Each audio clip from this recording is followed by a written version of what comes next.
প্রিয় শিক্ষার্থী, আজকের পাঠে তোমাদের সবাইকে স্বাগত জানাচ্ছি। আমি মোহাম্মদ আবু কাউসার আকাশ, বাংলায় শিক্ষকতা করছি। আজকে যে বিষয়টি আলোচনা করব তোমরা কিছুটা হলে বুঝতে পেরেছো আশা করি। তারপর ছবির মাধ্যমে এটি পরিষ্কার হই। তোমরা কিছু ছবি দেখছো। প্রথমে দেখছো কি শিখা, নকশি, বিভিন্ন শিখা, সাতনড়ি শিখা, আঞ্চলিক ভাষায় শিকিয়াও বলে। তারপরে ডান পাশে দেখো যে কিছু কিছু কাঁসা পিতলের জিনিস, একটা ঐতিহ্য। এই জিনিসটা তোমরা খেয়াল করো। বিভিন্ন মাদুর, শীতল পাটি এবং নকশি কাঁথা, নকশাদার কাঁথা। তাহলে তোমাদের অষ্টম শ্রেণীর কোন বই আছে? তোমরা ঠিকই ধরেছ, আমাদের লোকশিল্প। আমাদের লোকশিল্প যে প্রবন্ধ কামরুল হাসান লিখেছেন, সেটিতেই এই জিনিসগুলো রয়েছে। তো আজকের পাঠ আমাদের লোকশিল্প। প্রবন্ধের শুরুতেই কামরুল হাসানের লেখক পরিচিতি নিয়ে আলোচনা করব। কামরুল হাসান 1921 খ্রিস্টাব্দে কলকাতায় জন্মগ্রহণ করেন। তিনি একজন খ্যাতিমান শিল্পী, আমরা জানি। দেশে বিদেশে তিনি পরিচিতি লাভ করেন। তার আঁকা ছবিতে এদেশের লোকজীবনের, গ্রাম্য জীবনের নানা উপাদান আমাদের ঐতিহ্য সচেতন করে এবং লোকশিল্প যিনি সংরক্ষণ করেছেন তার প্রচেষ্টাও ছিল প্রশংসনীয়। কর্মজীবনে তিনি দীর্ঘকাল ঢাকা আর্ট ইনস্টিটিউটে অধ্যাপনার কাজে নিয়োজিত ছিলেন। তার যে ছবি আঁকার যে বিচিত্র কলা কৌশল এবং লোকশিল্পের নানা দিক সম্পর্কে তার লেখা বিভিন্ন পত্রপত্রিকায় প্রকাশিত হয়। তার একটি গ্রন্থের নাম বাংলাদেশের শিল্প আন্দোলন ও আমার কথা। বাংলাদেশের শিল্প আন্দোলন ও আমার কথা গ্রন্থের যে লেখক কামরুল হাসান, তার একটি চমৎকার একটি বই। 1988 খ্রিস্টাব্দে 2রা ফেব্রুয়ারি তিনি ঢাকায় মৃত্যুবরণ করেন। এই হচ্ছে তার সংক্ষিপ্ত লেখক পরিচিতি। তোমরা জানো যে জাতীয় পতাকার ডিজাইনারও কামরুল হাসান। আমরা এখন এই আমাদের লোকশিল্প যে প্রবন্ধ, এর কিছু শব্দার্থ নিয়ে আলোচনা করব। একটি প্রবন্ধ, গল্প, কবিতা জানার আগে কিছু শব্দার্থ জানতে হয়। প্রথমেই দেখো নিবিড়। নিবিড় মানে ঘনিষ্ঠ, একান্ত, অনুপ্রেরণা হলে উদ্দীপনা, উৎসাহ, অপ্রতুল, যথেষ্ট নয়, রেওয়াজ, রীতি, নিয়মকানুন, জীবন কথা, জীবনের কাহিনী। তারপরে রয়েছে দেখো আমাদের পড়া, সেটা হচ্ছে যে লোকশিল্প। লোকশিল্প কি? যে দেশি জিনিস দিয়ে মানুষের হাতে তৈরি যে শিল্পসম্মত দ্রব্য। তোমাদের অনেককে জিজ্ঞেস করা হলে এটা বলতে পারো না, বইয়ে এটা আছে। দেশি জিনিস দিয়ে মানুষের হাতে তৈরি শিল্পসম্মত দ্রব্য লোকশিল্প, যেটি বাংলাদেশের বিভিন্ন প্লাস্টিক শিল্পের কাছে হারিয়ে যাচ্ছে। এটি পুনরুদ্ধারের যে আকুতি, সংরক্ষণ, সম্প্রসারণের দায়িত্ব আমাদের সকলেরই। এ সম্পর্কে কামরুল হাসান যথেষ্ট লিখেছেন। তো এই জিনিসগুলো হারিয়ে যাচ্ছে বর্তমান যে প্লাস্টিক শিল্পের কাছে। যতটুকু আছে এতটুকু আমাদের আরও কিছু সম্প্রসারণ করা দরকার, সংরক্ষণ করা দরকার। ঐতিহ্য, এই পর্যায়ের শব্দার্থ ঐতিহ্য মানে অতীতের গর্ব ও গৌরবের বস্তুকে বলে ঐতিহ্য। আমরা বলি যে লালবাগ আমাদের একটা ঐতিহ্য, এরকম। মণিপুরে উৎপন্ন। তারপরে হচ্ছে টোপর, হিন্দু সম্প্রদায়ের যে বরের মাথার মুকুটটা দেওয়া হয় এটাকে বলা হয় টোপর, আমরা ছবিতে দেখব। তো প্রথমেই যে আমরা প্রবন্ধটা পাঠ করব যে আমাদের লোকশিল্প যে প্রবন্ধের যে আমরা প্রথমে আলোচনা করব সেটি হচ্ছে মসলিন। আসলে সম্পূর্ণ প্রবন্ধ এখানে পড়ানো সম্ভব হবে না এই স্বল্প পরিসরে। তবে এই আমাদের লোকশিল্প সম্পর্কে দু একটি কথা বলি। এই প্রত্যেকটা গদ্য এবং কবিতা একটা বিষয় তোমরা সবসময় মনে রাখবে, যে হচ্ছে নামকরণ। এর নামকরণ করা হয়েছে বিষয়বস্তুর আলোকে। তোমরা লিখে নাও, এখানে আমি দেইনি। যে নামকরণ হচ্ছে বিষয়বস্তুর আলোকে নামকরণ করা হয়েছে। বিষয়বস্তু কি? আমাদের লোকশিল্প সেটা নিয়ে। এবং বিষয়বস্তু কি? বিষয়বস্তু হচ্ছে বাংলাদেশের যে লোকশিল্প, হ্যাঁ, ও লোক ঐতিহ্যের যে পরিচয়, এটি তুলে ধরা হয়েছে। আমাদের বাংলাদেশের লোকশিল্প লোক ঐতিহ্যের যে পরিচয়, এটি হচ্ছে এর বিষয়বস্তু। তো আমাদের এখানে যে বিষয়গুলো আলোচনা করা হবে আমাদের লোকশিল্প প্রবন্ধ, আর একটা কথা বলে নেই, এটি আমাদের লোককৃষ্টি গ্রন্থ থেকে এটি নেওয়া হয়েছে। আমাদের লোককৃষ্টি, আমি বোর্ডের খাতা দেখে অনেকবার ভুল দেখেছিলাম, আমাদের লোককৃষ্টি, এটা লোকসৃষ্টি লেখে অনেকে, এটা মনে রাখবে। তো যে জিনিসগুলো এখানে প্রাধান্য পেয়েছে, মসলিন, জামদানি, নকশি কাঁথা, খাদি, কাঁসা পিতলের জিনিস, পোড়ামাটি, হ্যাঁ, পুতুল, কাঠের তৈরি নৌকা, মাদুর, শীতল পাটি, শিখা, হাত পাখা, ফুল পিঠা, শোলা শিল্প, এরকম কাপড়ের পুতুল, এই কয়েকটা জিনিস, রসের ঢিলা, ঘড়া, এগুলো তো আছেই। তো প্রথমেই যে আলোচনাটা হবে মসলিন। তো মসলিন সম্পর্কে তোমরা জানো যে ঢাকায় মসলিনের কথা বলা হয়েছে, যেটি এখানে রাজা বাদশার এখন নেই, এটা বিলুপ্ত হয়েছে। তো এই মসলিনের যে কারুকাজ এত সূক্ষ্ম সুতা দিয়ে বোনা হতো যে একটি আংটির ভেতর বা ম্যাচের বাক্সের মধ্যেও এটা কয়েকশো গজ মসলিন কাপড় এটা ভিতরে প্রবেশ করা সম্ভব ছিল। তো রাজা বাদশারা নেই, ওই জন্য সেই ঐতিহ্যও চলে গেছে। তাদের যে এই যে তোমরা একটা মিহি কাপড় দেখেছো মসলিন, এই যে তোমরা ছবিতে দেখছো, তো তোমরা একটা জিনিস খেয়াল করো, এই যে বুনছে, হ্যাঁ, তো এটা অনেক আগের ঐতিহ্য। এখন এই মসলিন নেই, কিন্তু তাদের যে বংশধর তারা কি করছে, যে জামদানি শাড়ি, বর্তমান যুগে যে জামদানি শাড়ি আমরা দেখতে পাই, যেটা মসলিন যারা বন্ধু তাদের বংশধররা যে যুগ যুগ ধরে এই শিল্পধারাটা বহন করে আসছে, জামদানি শাড়ি। তবে মসলিনটা দেখতে গেলে তোমাদের ঢাকার জাদুঘরে গেলেই তোমরা দেখতে পাবে। তো জামদানি শাড়ি দেশে বিদেশে শুধু পরিচিত নয়, গর্বের বস্তু, এটি একটি অনুধাবনমূলক প্রশ্ন। তো জামদানির যে বর্তমান ব্যবহার, হ্যাঁ, প্রতিটি ঘরে ঘরে দেখবা জামদানি প্রচুর, অনেক টাকার দামের আছে, এখন স্বল্প মূল্যে পাওয়া যায়। জামদানি শাড়ির প্রসঙ্গে আমরা যেটা মনে হয়, জামদানি শাড়ির কথা যদি আমরা আরেকটু বলি, নারায়ণগঞ্জ জেলার নওয়াপাড়া গ্রামে জামদানি শাড়ি কারিগরদের যে বসবাস, হ্যাঁ, যারা তৈরি করে, যে শীতলক্ষ্যা নদীর তীরবর্তী এলাকায় বৈজ্ঞানিক বিশ্লেষণে দেখা যায় যে শীতলক্ষ্যা নদীর পানির যে বাষ্প থেকে যে আর্দ্রতার সৃষ্টি হয়, তা জামদানি বোনার জন্য শুধু উপযোগী নয়, বরং এক অপরিহার্য বস্তু বলা চলে।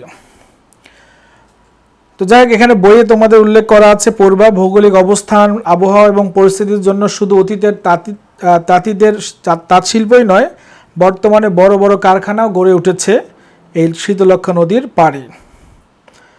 তো জামদানির পর আমরা চলে আসব আরেকটি আমাদের হারিয়ে যাওয়া ঐতিহ্য। এটি এখনও আছে, কিন্তু আসলে বিভিন্ন কারণে এগুলোর ব্যবহার কমে গেছে। নকশি কাঁথা, নকশা সমৃদ্ধ কাঁথাই নকশি কাঁথা। তো বর্ষাকাল কেন দেওয়া হয়েছে? বর্ষাকালের যে নকশি কাঁথা তৈরির উপযুক্ত সময়। আমরা এটা ছোটোবেলায় থেকে জানতাম যে যখন বর্ষাকালে পানি থই থই করতো, বের হওয়া যেত না, তখন গ্রামের নারীরা পানের বাটা পাশে নিয়ে নকশি কাঁথা তৈরি করত, সেলাই করত, এবং তারা কোনো বড় আনুষ্ঠানিক শিক্ষা তাদের ছিল না, কিন্তু তাদের মনের যে মাধুরী মিশিয়ে আপন পরিবেশ থেকেই মেয়েরা তাদের মনের মতো করে কাঁথা সেলাইয়ের অনুপ্রেরণা পেতেন। এখনও অনেকে করে, হ্যাঁ, একটি কাঁথা সেলাই করতে কত হাসি, কান্না, আনন্দ, বেদনা এর মধ্যে জড়িত। এবং শুধু কতগুলো সূক্ষ্ম সেলাই আর রং বেরঙের নকশার জন্য নকশি কাঁথা বলা যায় না, বরং এই একটা অনুধাবন লিখে নাও, কাঁথার প্রতিটি সূচের ফোরের মধ্যে লুকিয়ে আছে এক একটি পরিবারের কাহিনী, তাদের পরিবেশ, তাদের জীবন গাথা। মানে কি? আসলে এটি একটি কথার কথা। তোমরা দেখো যে নকশি কাঁথা বোনা হচ্ছে, অনেকে যারা বসে গল্প শোনে, কথা শোনে, তখন তাদের অনেক দুঃখ কষ্ট, তাদের জীবন তো আসলে গ্রামের মানুষের মধ্যে সুযোগ সুবিধা কম, হ্যাঁ, দেখা গেল তাদের এক একটা কাহিনী বলতো, কেউ, হ্যাঁ, মানে দুঃখের, কেউ আনন্দের, এই বিভিন্ন বিষয় নিয়ে সময়টা পার হতো। বর্ষাকালের যে অলস সময়, অলস পরিবেশ, এই জন্য এই কথাটা বলা হয়েছে। আর বর্ষাকালে এটি উপযুক্ত সময়, একটু আগেই বলেছি। তো নকশিকাঁথা দেখো, মহিলাদের সেলাই করা নকশিকাঁথা অনেকে মিলে সেলাই করছে, নকশা সমৃদ্ধ। হ্যাঁ, সামাজিক চিত্রও ফুটে ওঠে। দেখো যে বিভিন্ন তৎকালীন সময়ের যে শিল্পটায় বাড়ছে, কাজ করছে, মাছ কুটছে, এরকম। তো এগুলো আসলে এখন হারিয়ে যাচ্ছে প্রায়। এটা আসলে আমাদের ঐতিহ্যটা ধরে রাখা দরকার। তোমরা বড় হয়ে চেষ্টা করবে। হ্যাঁ, এবার আসলো তাঁত শিল্প। তাঁত শিল্প একটা বর্তমান একটা জনপ্রিয় বা একটা পরিচিত এবং ব্যবহারযোগ্য এবং স্বল্প মূল্যে এখন তাঁত শিল্প আমরা পাই, তাঁতের শাড়ি। তো তাঁত শিল্প থেকে আমরা যেটা শিখলাম, দেখো চমৎকার। হ্যাঁ, এবং তোমরা যারা দেখতে চাও মিরপুর বা বিভিন্ন এলাকায় এই তাঁত শিল্পের ব্যবহার আছে। বাংলাদেশের প্রায় সব এলাকাতেই আছে, তবে ঐতিহ্যবাহী যে শিল্পগুলো ঢাকায় আছে, টাঙ্গাইল তো তোমরা জানোই নামকরা, শাহজাদপুর, কুমিল্লা, চট্টগ্রাম এলাকায় তাঁত শিল্পের যে মূল হ্যাঁ যে বৈশিষ্ট্যের দেখা যায় এই তাঁতের কাজ। প্রধান যে তাঁত শিল্প এলাকাগুলো দেখো, হ্যাঁ, ঢাকা, টাঙ্গাইল, হ্যাঁ, সিরাজগঞ্জ, রাজশাহী, এই বিভিন্ন জিনিসগুলো মার্কিং করে দেয়া আছে। হ্যাঁ, টাঙ্গাইল, ঢাকা, কুমিল্লা, চিটাগং। আচ্ছা, তারপরে দেখো আসলো খাদি বা খদ্দের বলে, খাদি বা খদ্দের বলবা না, খদ্দের মানে কাস্টমার। খাদি, এই খাদি কাপড়ের বৈশিষ্ট্য কি? যে এখানে কুমিল্লা, নোয়াখালী, চট্টগ্রামে বেশিরভাগ প্রস্তুত হয় খাদি কাপড়। আচ্ছা, এগুলা দেখো, খাদি বা খদ্দরের সমাদর শুধু গ্রাম্য জীবনে নয়, শহরের আধুনিক সমাজেও যথেষ্ট এটার ব্যবহার আছে। তোমরা যে টি শার্ট, ফতুয়া, পাঞ্জাবি খাদি কাপড় দিয়ে তৈরি হয়। তো এখানে খাদি কাপড়ের একটা বিশেষত্ব আছে। বিশেষত্ব কি? যে এর সবটাই হাতে প্রস্তুত, হাতে তৈরি করা হয়। তুলা থেকে সুতা কাটা হয়, গ্রামবাসীরা সুযোগ পেলে সুতা কাটে, আর যারা সুতা কাটে তাদের বলা হয় কাটুনি। গ্রামে দেখবা যে গ্রামের রাস্তাঘাটের পাশে যে তুঁত গাছ থাকে, তুঁত গাছ, হ্যাঁ, পাতা দিয়ে তুঁত পোকা রেশম গুটি, ওখান থেকে সুতা তৈরি হয়। হ্যাঁ, এবং এইখান থেকেই খাদি তৈরি করা হয়। হ্যাঁ, এটা একটা ভালো বৈশিষ্ট্য আছে যে স্বদেশি আন্দোলনের যুগে বিদেশি কাপড় বর্জন করে দেশি কাপড় ব্যবহার যে আদর্শ প্রবর্তিত হয়েছিল, তারই সাফল্যের একটা স্বাক্ষর এই খাদি। একটা ঐতিহ্য টিকে আছে। যারা স্বদেশি আন্দোলন করত তাদেরকে বলা হয় স্বদেশি বাবু। তোমরা আশা করি এই খাদিটা বুঝতে পেরেছ। তারপরে মনে করো আসলো বান্দরবান, রাঙ্গামাটি এবং সিলেটের মাসিমপুর অঞ্চলের কি চাকমা, কুকি, মুরংয়ের মণিপুরি। তো সিলেটের যে মাসিমপুর অঞ্চলের মণিপুরি মেয়েরা তাদের নিজেদের ও পুরুষদের পরিধেয় বস্ত্র বুনে থাকে। এই কাপড়গুলো সাধারণত মোটা ও টেকসই হয়। নকশা, রং ও বুনন কৌশল সবই তাদের নিজস্ব অনুযায়ী হয়। এটা একটা অনুধাবন। এরপর রয়েছে কাঁসা ও পিতলের বাসনপত্র। এটি তো এক প্রকার হারিয়েই গেছে বলা যায়। তো কাঁসা ও পিতল, তোমরা কাঁসাও অনেকে চেনে না, কিন্তু সব সময় দেখো স্কুল গেলেই যে ছুটির ঘন্টাটা বাজে, কি একটা টুং টাং শব্দ হয়, এটা হলো কাঁসার তৈরি। তা এবং হিন্দু বাড়িতে অনেক সময় পাওয়া যায়, এবং মগগুলো অনেক ভারী হয়। তোমরা কাঁসারি বাজারেও কিন্তু এগুলো প্রচুর পাওয়া যায়। তা আগে ঘরে ঘরে ছিল, এখন এগুলো হারিয়ে গেছে। তো এক সময় এগুলো বেশ প্রচলিত ছিল, কাঁসা ও পিতলের বাসনপত্র। আজও শত শত গ্রাম্য কারিগর তৈরি করে তৈজসপত্র। তো তৈজসপত্র জিনিসটা তোমরা জানো তৈজসপত্র কি? যে ধাতু নির্মিত থালা বাসন, ঘটি বাটি, এগুলাকে বলে তৈজসপত্র।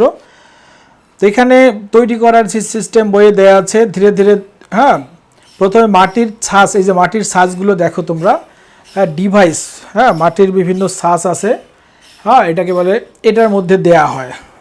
ধীরে ধীরে গলিত ধাতু ঠান্ডা হয়ে আসে, এগুলো যখন গলিত কাঁসা দেয়া হয়, তারপর মাটির ভেতর থেকে বেরিয়ে আসে বদনা, বাটি, থালা, এগুলো। তারপরে এগুলো পালিশ করা হয় এবং ফরমেশকারী যারা এগুলো করে তাদের নাম লেখা থাকে। তো এমনকি আজকাল অতি আধুনিক গৃহসজ্জার সামগ্রী হিসাবে তামাক, পিতলের ঘড়া, থালা, ফুলদানি ইত্যাদিও দেখা যায়। তো এগুলো হারিয়ে যাচ্ছে, এগুলো পুনরুদ্ধার করতে হবে। মাটির হাঁড়ি পুতুল, টেপা পুতুল। দেখো তো মাটির যে হাঁড়ি পাতিল এগুলা পোড়া মাটির কাজ, এগুলার ঐতিহ্য বহু যুগের। মাটির তোমার হাঁড়ি পাতিল, শানকি, শানকি মানে থালা, প্লেট, ফুলদানি, দইয়ের ভাঁড়, রসের ঢিলা, সন্দেশ, পিঠার সাজ, টেপা পুতুল, হিন্দু সম্প্রদায়ের দুর্গা, সরস্বতী, লক্ষ্মী ইত্যাদির মূর্তি গড়বার কাজে বাংলাদেশের যে পালপাড়া কুমোরপাড়ার যারা আছে সবসময় ব্যস্ত থাকতো। এখন কিন্তু এই জিনিসটা অনেকটা কমে গেছে। দেখো ফুলদানি, টেপা পুতুল, মাটির হাঁড়ি পাতিল, পোড়ামাটির কাজ দেখবা যে এখনও তোমরা মহস্তানগড়ে পাবে, ঢাকায় নবাববাড়ি, তারপর বিশেষ করে ময়নামতি, কুমিল্লার ময়নামতি এবং ঢাকার হচ্ছে লালবাগ কেল্লা, ওখানে পোড়ামাটির অনেক কাজ দেখতে পাবে। এরপর রয়েছে কাঠের উপর কারুকাজ ও কাঠের নৌকা। কাঠের কাজ এটা একটা আমাদের একটা বহুদিনের ঐতিহ্য, যে দেখা যায় এক সময় গৃহ নির্মাণের কাজে কারুকার্যে ভূষিত কাঠের ব্যবহার ছিল। খাট পালঙ্ক, পুরাতন যে দেখবে নানু দাদু বাড়িতে আছে খাট পালঙ্ক, খুঁটি, দরজা, এখনও বিশেষ করে বড় বড় ঘড়ি আছে, ঘড়ির যে ফ্রেমটাও কিন্তু অনেক দামি কাঠের। এই ধরনের কাজকে বলা হয় হাসিয়া। বরিশালের যে কাঠের নৌকা, দেখো কাঠের নৌকা কাজও বেশ নিপুণতার দাবি রাখে। এগুলোর মধ্যে অনেক সুন্দর সুন্দর জিনিস পাওয়া যায়। এ পর্যায়ে রয়েছে সিলেটের শীতলপাটি, মনে রাখবে সিসি, তাহলে মনে থাকবে। আর খুলনার মাদুর, শীতলপাটি তো বোঝোই, হ্যাঁ শীতলপাটি এখন ঢাকায় ব্যবহার হয়, গরমের দিনে বিছানার মধ্যে দেবে, ঠান্ডা লাগে। মাদুর, খুলনার মাদুর খুবই জনপ্রিয়, সকলের কাছে এগুলো হচ্ছে খুবই পরিচিত, গ্রীষ্মকালে ব্যবহার করে খুব আরাম লাগে। শীতলপাটির নকশা তৈরি একটি মৌলিক বৈশিষ্ট্যের পরিচায়ক। অতীতে অনেকগুলো দক্ষ কারিগর ছিল শীতলপাটির। এই শিল্পীদের দিয়ে এককালে ঢাকার নবাব পরিবার হাতির দাঁতের শীতলপাটি তৈরি করিয়েছিলেন, যেটা ঢাকার জাদুঘরে এখনও সংরক্ষিত আছে। এটা আমাদের লোকশিল্পের একটা চমৎকার বা অতুলনীয় নিদর্শন। পাটের তৈরি শিকা, অন্যান্য দ্রব্য, দেখো এই যে শিকা পাটে হাত দিয়ে তৈরি করছে, বাম পাশেরটা মনে করো, দেখো এটা হচ্ছে সাধারণ শিখা, এটা হলো নকশাদার শিখা। তো এগুলোতে শিখা ছাড়াও মনে করো দোলনা, হ্যাঁ বিভিন্ন ঝুলন্ত অনেক কিছু, তারপরে বিভিন্ন ফুলদানি, এগুলো তো আছেই। গ্রামে দেখবা যে ফ্রিজ ছিল না, উঁচুতে বাঁশের মধ্যে ঝুলিয়ে রাখা হতো শিকা, তরকারি, দুধ, মাছ মাংস, যেগুলো হ্যাঁ বিভিন্ন পাখি, ইঁদুর, বিড়াল যাতে মুখ না লাগাতে পারে জন্য ব্যবহার করা হতো। এবং এগুলো হচ্ছে মৌলিক বৈশিষ্ট্যের পরিচায়ক, বিভিন্ন জিনিস ঝুলিয়ে রাখার জন্য। বলা হয় যে শুধু প্রয়োজন মিটলে মন ভরে না, সৌন্দর্যের জন্য মানুষ নানা নকশা তৈরি করে। দেখবা তোমার ঘরে যে একটা শিকা আছে যেন নকশাদার হয়, এরকম হ্যাঁ একটি শিল্প বস্তুতে পরিণত করেছে। এবার রয়েছে হাত পাখা ফুল পিঠা। হাত পাখা দেখো বাংলাদেশে এক সময়, গ্রামে এখনও আছে, তাল গাছ থেকে, হ্যাঁ এখন তো মনে করো প্লাস্টিক শিল্প এগুলোও পাওয়া যায়, কিন্তু আগের যে তাল পাখার বড় বড় দীর্ঘ এবং বাতাস, সেটা অনেক সুন্দর। তো ফুল পিঠা দেখো, হাত পাখা তো ফুল পিঠা, নানা রঙের পিঠা এখনও আছে, তো এখন আধুনিক হয়ে গেছে। ফুল পিঠা নানান সৌন্দর্য প্রিয়তা রয়েছে এখানে। তো যাই হোক তোমরা এগুলো বুঝতে পেরেছো। এরপর দেখো বাঁশের তৈরি দ্রব্য সামগ্রী। আমাদের দেশে বাঁশ যথেষ্ট পাওয়া যায়, অপ্রতুল নয়, যথেষ্ট আছে। ছোটোখাটো সামান্য হাতিয়ার তৈরি করতে বাঁশের কারিগররা এগুলো তৈরি করে। নানান দিকে মাছ ধরার ক্ষেত্রে বা বাজার খরচ, বিভিন্ন কাজে বাঁশের ব্যবহার আমরা দেখতে পাই। বাঁশ আমাদের এলাকায় সকল এলাকাতেই প্রায় পাওয়া যায়। তো আচ্ছা, এখানে দেখো আমাদের দেশের অনেক তৈরি জিনিস আছে, বাঁশ সহ বিভিন্ন জিনিসের বিদেশে রপ্তানি হয়, প্রচুর বৈদেশিক মুদ্রা আমরা অর্জন করি। আর একটা রয়েছে দেখো শোলা শিল্প। শোলা শিল্পের উৎকৃষ্ট সৃজনশীলতা আমরা দেখা যায় কিসে? পুতুল, টোপর। দেখো হিন্দু বরের মাথার মুকুট তৈরি করতে শোলা শিল্পের প্রচুর চাহিদা এখনও রয়েছে। কাপড়ের তৈরি প্রতীকধর্মীর পুতুল, এটা একটা দেখো কাপড়ের পুতুল তৈরি করা আমাদের দেশের মেয়েদের একটি সহজাত শিল্পগুণ, অনুধাবনমূলক প্রশ্ন। এগুলো অনেকগুলো প্রতীকধর্মী, অনেক নির্দেশন জ্ঞাপক। এগুলা আজকাল বাস্তবধর্মী কাপড়ের পুতুলও তৈরি হচ্ছে এবং এটার চাহিদা দীর্ঘদিন ছিল, আমার মনে হয় এখন এটা বেড়েছে। এগুলো যেমন আমাদের দেশের ঐতিহ্য জীবনের প্রতিনিধিত্ব করে, তেমনি বিদেশি পয়সা আমরা উপার্জন করতে পারি। দেখ, তোমরা আশা করি বুঝতে পেরেছো। প্রত্যেকটা জিনিসের ব্যাখ্যা করে দিলাম আমি। তো এ পর্যায়ে আমি কয়েকটি অনুধাবনমূলক প্রশ্ন আলোচনা করে দিচ্ছি। আচ্ছা, এখানে দেখো, আমরা অনুধাবনমূলক কয়েকটা প্রশ্নের কথা তোমাদের বলি, তোমরা নোট করো। সেটি হচ্ছে যে নকশা, রং ও বুনন কৌশল সবই তাদের নিজস্ব অনুযায়ী হয়। এটা ব্যাখ্যা একটু আগেও আমি বলেছি। এটা আসলে আমি এক জ্ঞানমূলকটা বলি। বাংলাদেশে যে বসবাস করি ক্ষুদ্র নৃগোষ্ঠীর পরিধেয় বস্ত্র সম্পর্কে কথা বলা হয়েছে। গুরুত্বপূর্ণ একটা প্রশ্ন। জামদানি শাড়িকে গর্বের বস্তু বলা হয়েছে কেন? যে জামদানি শাড়ির যে বিশেষত্বের জন্য জামদানিকে আমাদের গর্বের বস্তু বলা হয়েছে। তো কাঁথার প্রতিটি সূচের ফুলের মধ্যে লুকিয়ে আছে এক একটা পরিবারের কাহিনী, তাদের পরিবেশ, তাদের জীবন গাথা। এটার অর্থ হচ্ছে যে এ কথার মাধ্যমে নকশি কাঁথার যে গুরুত্ব, এই কথাকে বোঝানো হয়েছে। আচ্ছা, তারপরে একটা প্রশ্ন, ঢাকায় মসলিনের কদর ছিল দুনিয়া জুড়ে। এটা একটা অনুধাবনমূলক প্রশ্ন। এর অর্থ, ঢাকায় মসলিনের যে জনপ্রিয়তার দিকটি এখানে তুলে ধরা হয়েছে। সর্বশেষে দেখো যে চমৎকার একটা প্রশ্ন তোমাদের আমি এখন বলি, এটা সম্পূর্ণ বলার চেষ্টা করছি। যে আসলে লোকশিল্প আমাদের সংরক্ষণ ও সম্প্রসারণের দায়িত্ব আমরা কিভাবে করতে পারি, কিভাবে আমরা লোকশিল্প সংরক্ষণ ও সম্প্রসারণ করতে পারি, এটি একটি মূল জিনিস। যা আমরা আমাদের অনুভূতি দিয়ে, ভালোবাসা দিয়ে লোকশিল্পের গুরুত্ব উপলব্ধি, ব্যক্তি ও সমষ্টি পর্যায়ে কতিপয় গুরুত্বপূর্ণ পদক্ষেপ গ্রহণ করে শিল্প সংরক্ষণ করতে পারি। এবং এগুলো আমাদের যেহেতু প্রতিনিধিত্ব করে, তেমনি বিদেশি পর্যায়ে উপার্জন করে। আমরা যদি এগুলো সুপরিকল্পিত উপায়ে এবং সুরুচিপূর্ণ লোকশিল্প প্রস্তুতির দিকে মনোযোগ দিলে এই খাতের সমস্যার কিছুটা সমাধান হবে। সরকারিভাবে, বেসরকারিভাবে বিভিন্ন দিক দিয়ে প্রচার প্রসার করতে হবে এবং এগুলোর প্রয়োগ আমরা ঘরে ঘরে করব। আর এগুলো দেখবা যে এখন অনেক সময় হারিয়ে গেলেও অনেক বড় পরিবার এটা শোপিস হিসাবে ব্যবহার করা হয়। তো আমরা শোপিস না, এটা একটা আমাদের ঐতিহ্য হিসাবে আমরা ব্যবহার করব। ততপর লোকশিল্পের ভিতর দিয়ে আমাদের মনের প্রকাশ ঘটিয়ে আমরা লোকশিল্প সংরক্ষণ ও সম্প্রসারণ করতে পারি। এটা আমাদের দায়িত্ব, অধিকার সকলেরই, শুধু সরকার না, এনজিও সহ বিভিন্ন বেসরকারি পর্যায়েও এই লোকশিল্প সংরক্ষণ ও সম্প্রসারণ করতে পারি।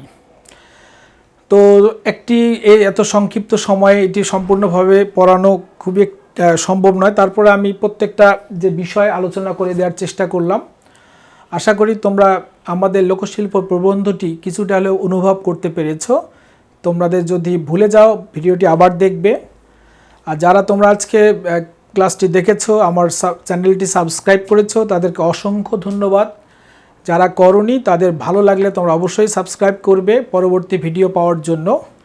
আর তোমরা এটি দেখার জন্য প্রচুর শেয়ার করবে, লাইক করবে, কমেন্ট করবে, আমিও অনুপ্রাণিত হব। তো আজকে এ পর্যন্তই। আগামী একটি আরও ভালো ক্লাস নিয়ে তোমাদের সামনে হাজির হব। ততদিন পর্যন্ত তোমরা ভালো থাকো, ঘরে থাকো, সুস্থ থাকো। তোমাদের সবাইকে অসংখ্য ধন্যবাদ।